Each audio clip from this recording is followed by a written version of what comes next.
Aujourd'hui, je vais vous expliquer comment j'arrive à faire au moins 1 million d'euros par an en e-commerce et comment vous allez pouvoir faire exactement la même chose même si vous démarrez de zéro. Salut à tous et bienvenue dans cette nouvelle vidéo. Aujourd'hui, je vais vous donner un plan d'action étape par étape pour passer de débutant à plus d'1 million d'euros en e-commerce en un an. Alors je vous le dis tout de suite, ça va pas être facile, ça va vous demander beaucoup de travail, mais c'est quand même quelque chose qui est possible. Si j'arrive à le faire tous les ans, c'est que vous aussi, vous pouvez le faire. Avant de commencer la vidéo, je voulais juste vous demander de vous abonner à la chaîne si jamais le contenu que je fais vous plaît. N'hésitez pas non plus à mettre un petit like et un petit commentaire en me disant ce que vous avez pensé de la vidéo et rejoignez-moi sur mon canal Telegram gratuit avec le premier lien dans la description parce que dessus je partage énormément de conseils, d'astuces, mes résultats, les résultats de mes marques, je partage même des produits winners, donc ça peut grandement vous aider si vous voulez réussir à atteindre l'objectif du million. Maintenant que tout ça c'est dit, on va pouvoir attaquer directement la vidéo et on va dérouler le plan étape par étape. Donc l'étape 1, ça va être de se fixer un objectif et de décortiquer cet objectif et les résultats attendus. Donc on l'a dit, l'objectif c'est d'aller faire 1 million d'euros en un an. Donc un an c'est égal à 12 mois et donc si on fait 1 million d'euros divisé par 12, ça nous donne un total de 83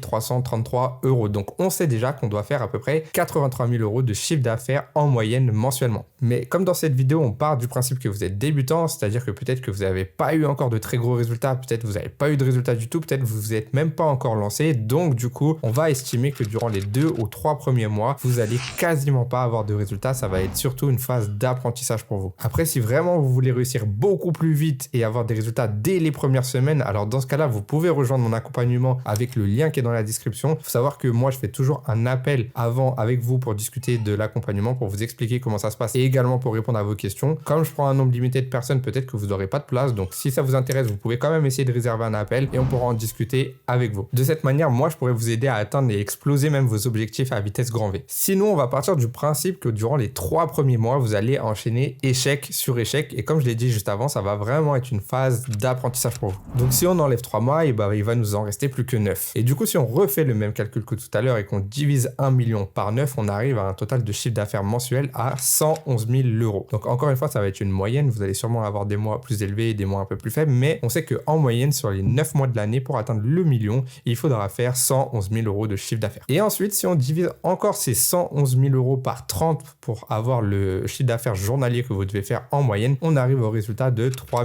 700 euros. Donc, si vous avez 3 mois plats où vous galérez un petit peu et que vous voulez atteindre le million, il va vous rester seulement 9 mois et du coup, vous allez devoir faire un total de 3 700 euros de chiffre d'affaires par jour durant 9 mois. Et franchement, ce résultat-là, il est clairement atteignable avec un produit winner en dropshipping. Donc, évidemment, le mieux, ce serait de basculer en marque pour avoir des résultats plus stables sur le long terme et du coup, pouvoir avoir plus de chances d'atteindre votre objectif. Mais même en dropshipping pur, avec un produit qui meurt en quelques semaines, voire quelques mois, vous pouvez facilement dépasser les 3 700 euros de chiffre d'affaires par jour. Et comme je l'ai dit, évidemment, le mieux, ce serait d'avoir une marque. Mais encore une fois, si vous êtes débutant, et c'est le principe de cette vidéo, ça va être très compliqué de faire une marque. Pourquoi? Parce que vous n'allez pas avoir les contacts, vous n'allez pas avoir les connaissances, vous n'allez pas savoir comment faire, vous n'allez pas avoir les process, vous n'allez pas savoir comment déléguer et ça va être très difficile. C'est aussi pour ça que mon programme d'accompagnement est très utile parce que moi, je vous donne tout ça. J'ai déjà créé des marques et je sais comment ça se passe. Mais si on part du principe que vous allez rester en dropshipping, vous allez pouvoir en moyenne tenir le produit 3 mois. Donc parfois, le produit va mourir avant, parfois vous allez réussir à le tenir plus longtemps, mais on sait qu'un produit en dropshipping, quand il est bien tenu, vous pouvez minimum tenir 3 mois avec. Vous pourriez même tenir 1 an avec, même 2 ans, mais au minimum, on sait que 3 mois, voilà, pour un produit en dropshipping, c'est faisable, surtout lorsqu'on part du principe que vous êtes débutant. Donc, on sait que vous devez avoir des résultats pendant 9 mois. On sait aussi que vous avez un produit winner qui peut vous faire atteindre les 3 700 euros par jour de chiffre d'affaires et on sait que ça va durer 3 mois. Donc, si on divise le nombre de mois que vous avez pour atteindre votre objectif divisé par le nombre de mois pour lequel vous arrivez à tenir votre produit winner, donc ça fait 9 divisé par 3 et du coup, ça vous fait 3. Donc, en gros, vous devez trouver 3 produits winners sur l'année. Donc, 3 produits winners qui vont être capables de vous apporter les 3 700 euros de chiffre d'affaires par jour. Évidemment, on est encore une fois sur une moyenne. Peut-être qu'avec un seul, vous allez réussir à atteindre l'objectif. Peut-être qu'il va vous en falloir 2, peut-être 4, peut-être 5. Mais un produit winner en dropshipping peut vous aider à atteindre les 3 700 euros par jour. Donc, 3 produits winners sur l'année qui tiennent 3 mois, ça vous fera 9 mois, vous atteindrez votre objectif car vous aurez fait les 111 000 euros de chiffre d'affaires mensuel et donc le million au bout de 9 mois. En clair, vous devez donc trouver 3 produits winners minimum sur l'année et c'est largement faisable. Désormais, on va pouvoir attaquer l'étape 2 parce que maintenant qu'on sait où on va pouvoir tracer notre chemin. Et dans cette étape, on va devoir définir un plan clair et stratégique. Donc la première chose que vous allez devoir faire, c'est vous former. Ça, c'est extrêmement important. Donc vous pouvez vous former avec le Telegram gratuit gratuit que je partage avec le premier lien dans la description. Vous pouvez vous former sur YouTube, vous pouvez vous former avec des formations gratuites, mais bref, formez-vous. Mon meilleur conseil si vous voulez réussir, évidemment, c'est de prendre un accompagnement, mais sinon, vous pouvez vous former déjà avec du contenu gratuit. Vous devez également vous créer un capital de départ. Si vous me dites que vous commencez avec 50 € et que vous voulez faire 1 million à la fin de l'année, ça va être très compliqué. Ma recommandation vis-à-vis de ça, c'est vraiment d'économiser. Si vous avez un travail, de mettre un petit peu de côté à chaque fois, surtout pas quitter votre travail. Si vous êtes en train de faire des études, essayez de trouver un petit job à côté pour financer votre projet e-commerce. Et si vous arrivez à réunir la somme d'environ 1000 €, alors vous serez plutôt pas mal pour démarrer le business et du coup pouvoir attaquer les testings. Et ensuite, vous allez devoir passer à l'action massivement, mais attention en gérant votre capital. Ça aussi, c'est quelque chose que vous devez bien gérer. C'est-à-dire que même si vous avez 1000 € de côté, vous ne devez pas tout perdre dans vos testings. Ça va être très important de gérer correctement votre budget en fonction de vos montants dépensés, en fonction des abonnements, en fonction des stocks, des ventes, etc. Donc faites en sorte de faire vraiment attention à vos budgets, notamment si vous avez un produit qui commence à fonctionner et à le scaler. Vous ne devez pas vous retrouver à un moment donné où vous êtes plus capable de payer les pubs ou plus capable d'envoyer les produits parce que vous avez scalé trop vite. Ou alors vous ne devez pas vous retrouver dans une situation où vous n'avez plus d'argent pour payer vos testings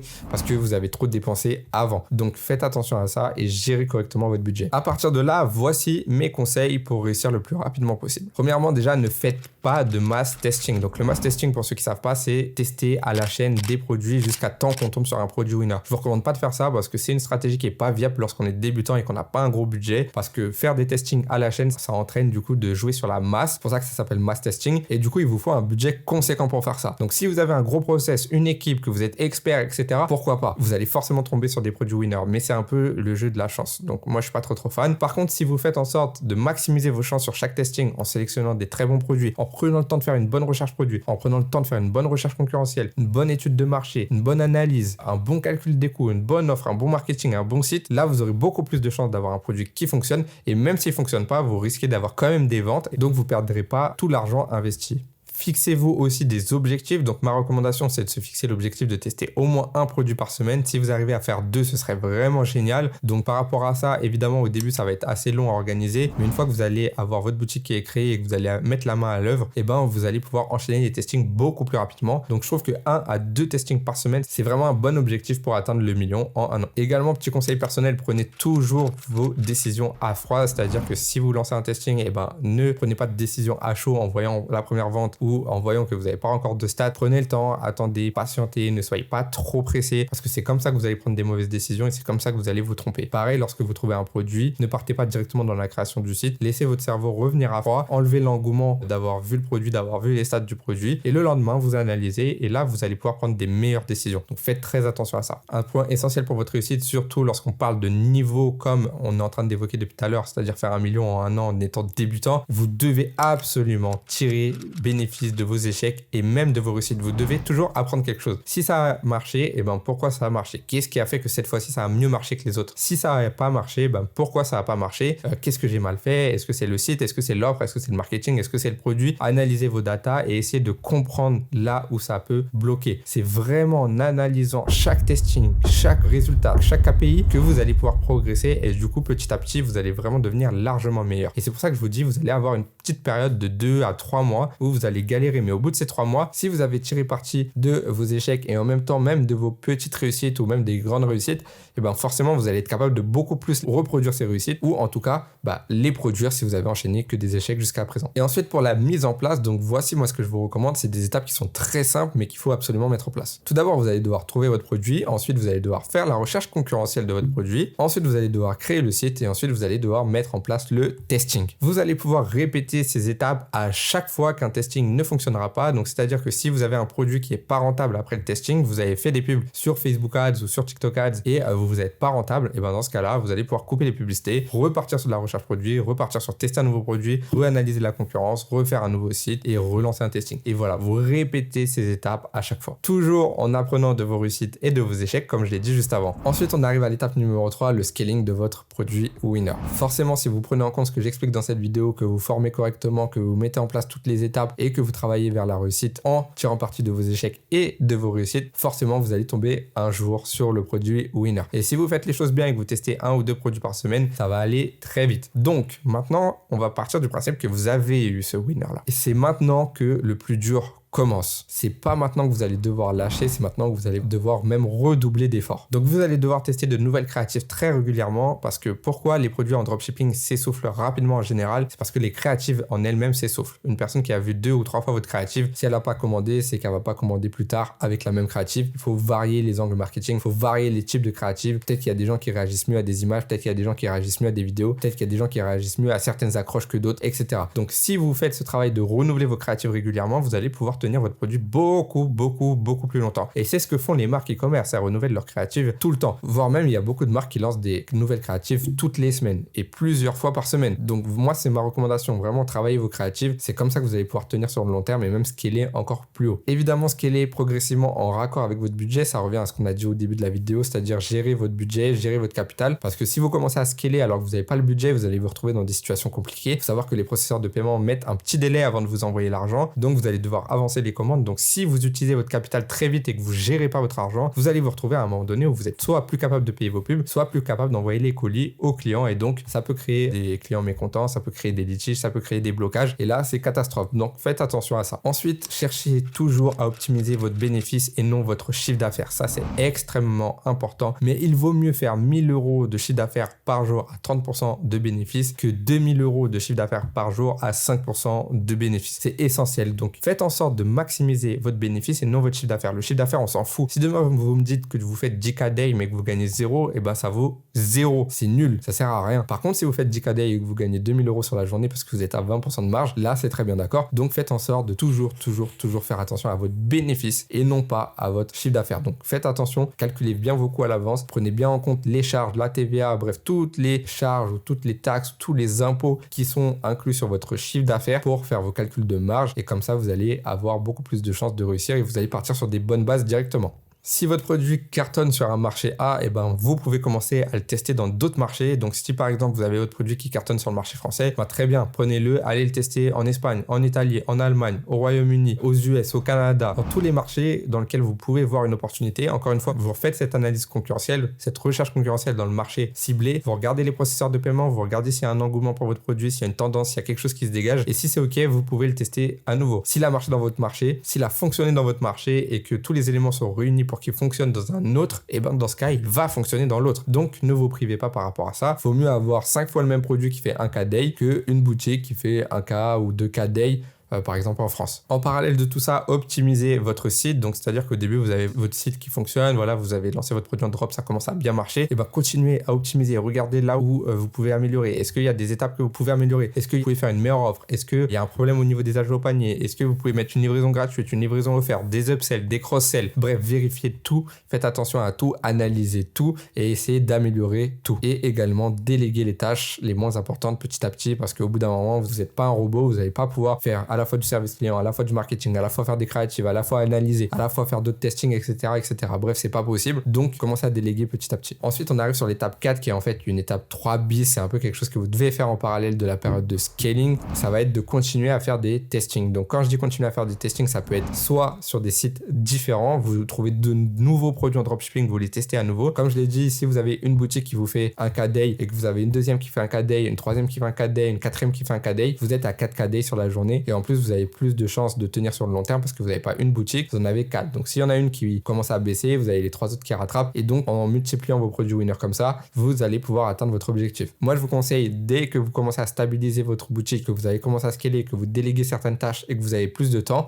testez des nouveaux produits. Donc vous refaites la recherche produit, recherche concurrentielle, etc. Et si le produit est dans une niche différente, vous refaites une boutique Shopify et vous testez des nouveaux produits. En parallèle de tout ça, vous testez des nouveaux produits dans la même niche que votre produit winner. Typiquement, vous vendez votre produit, c'est un produit de sport, il cartonne sur le marché français, vous faites 2K day, 3K day et vous vous dites bah qu'est-ce que je fais? Vous commencez à tester des nouveaux produits sur une nouvelle boutique, mais aussi tester des produits dans la niche du sport sur votre boutique principale parce que si vous avez un produit de sport qui fonctionne bien, Facebook sait qui sont vos acheteurs, le pixel traque très bien, vous savez exactement comment fonctionne la niche puisque vous avez un produit winner dessus et donc bah, vous allez pouvoir tester des nouveaux produits de sport et les ajouter à votre boutique. Comme ça pourrait encore mieux marcher. Encore une fois, l'exemple, ça va être le même cette fois-ci sur la même boutique. C'est-à-dire que si vous avez un produit winner qui fait 3K day sur le marché français, un produit de sport, et ben si vous arrivez à trouver un autre produit de sport qui cartonne, peut-être même moins bien, qui fait juste 1K day, mais qui fonctionne bien aussi, et encore un troisième produit de sport qui fait aussi 1K day, et ben déjà vous êtes à 5K day avec une seule boutique, mais avec 3 produits. Ok, donc essayez de vraiment toujours tester à la fois des produits différents sur notre boutique et à la fois des produits de la même niche sur votre boutique principale. Également, il y a quelques notions qui sont importantes à savoir. C'est que durant ce chemin, durant ce parcours, vous allez forcément avoir des moments avec des baisses de rentabilité. Ça peut être lié à de la fatigue publicitaire, ça peut être lié à des événements, ça peut être lié à des périodes. Typiquement, l'été, les ventes ont tendance à être un peu plus faibles. Donc voilà, il ne faut pas vous braquer, il ne faut pas avoir peur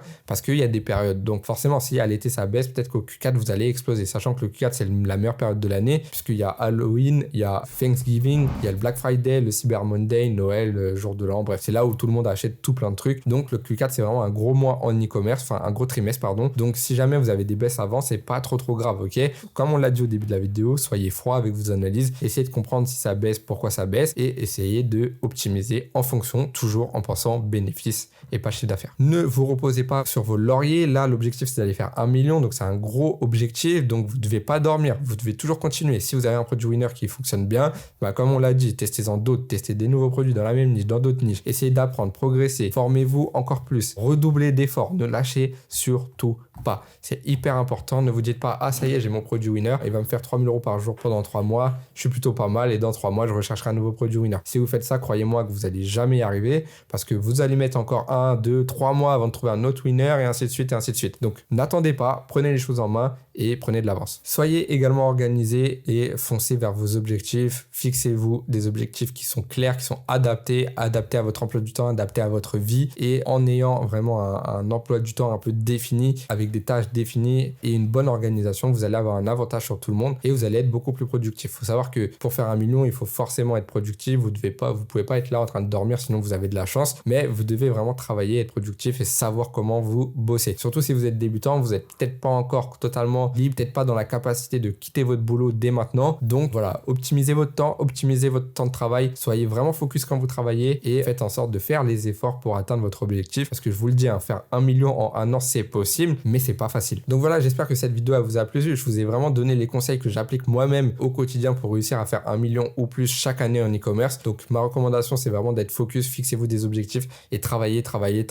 Donc voilà, je suis vraiment convaincu que n'importe qui regarde cette vidéo peut y arriver, mais il faut s'en donner les moyens et il faut être capable de faire des sacrifices. En tout cas, j'espère que cette vidéo vous a plu. Si c'est le cas, n'hésitez pas à me le dire dans les commentaires, à mettre un petit like et à vous abonner. Et si vous voulez avoir plus de chances de réussir votre objectif, rejoignez mon canal Telegram gratuit avec le premier lien dans la description pour découvrir des produits winners, des astuces, des stratégies et bien plus encore. En tout cas, j'espère que cette vidéo vous a plu et on se retrouve bientôt pour une prochaine. Salut à tous.